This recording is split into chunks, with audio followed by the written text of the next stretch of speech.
ኮከብ ቆጠራ ስለ ስብዕና ባህሪያትና ዝንባሌዎች አስደሳች ግንዛቤዎችን ሊሰጥ ቢችልም የፋይናንስ ስኬት በተለያዩ ሁኔታዎች ማለትም በግል ምርጫዎች ሁኔታዎችና ጠንክሮ መስራት ላይ ተጽዕኖ እንደሚያሳድር ማስታወስ ጠቃሚ ነው። ያ ማለት ወደ ገንዘብ ስኬት ሊመሩ ከሚችሉ ባህሪያት ጋር የተቆራኙ 5 የዞዲያክ ምልክቶችን ነግራችኋለሁ። ከዛ በፊት ይህን ቪዲዮ ላይክ፣ ለቻናላችን አዲስ ከሆናችሁ ደግሞ ሰብስክራይብ በማድረግ እንጀምር። አንደኛ ካፕሪኮርን። በፍላጎታቸውና በዲሲፕሊን የሚታወቁት ካፕሪኮርን ብዙ ጊዜ ግባቸውን ለማሳካት ይነሳሳሉ፣ የፋይናንስ ጉዳዮችን ጨምሮ። ሁለተኛ ታውረስ። ታውረስ ግለሰቦች በተግባራዊነታቸውና በቆራጥነታቸው ይታወቃሉ። ብዙውን ጊዜ ጥሩ ዋጋ ያላቸውና ጥበባዊ የፋይናንስ ውሳኔዎችን ማድረግ ይችላሉ።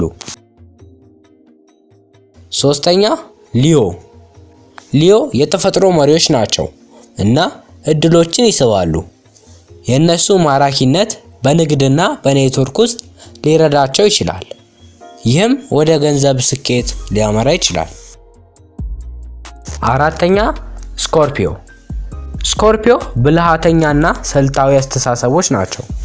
ብዙውን ጊዜ ጥልቅ ትንተና በሚያስፈልጋቸው ሁኔታዎች ውስጥ የተሻሉና በኢንቨስትመንት ውስጥ በጣም ስኬታማ ሊሆኑ ይችላሉ።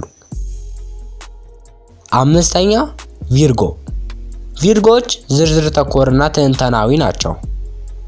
በጥንቃቄ የማቀድ ችሎታቸው ትክክለኛ የፋይናንስ ውሳኔዎችንና ኢንቨስትመንቶችን ያመጣል።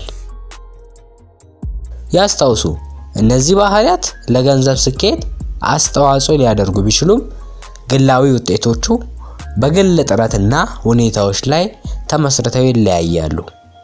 በዛሬው ቪዲዮአችን በ2025 ሀብታም ሊሆኑ የሚችሉ ኮከቦችን ተመልክተናል። ሰብስክራይብ ማድረግ እንዳትረሱ፣ እንዲሁም ይህን ቪዲዮ ላይክ እና ለሌሎች ማጋራታችሁን እንዳትረሱ።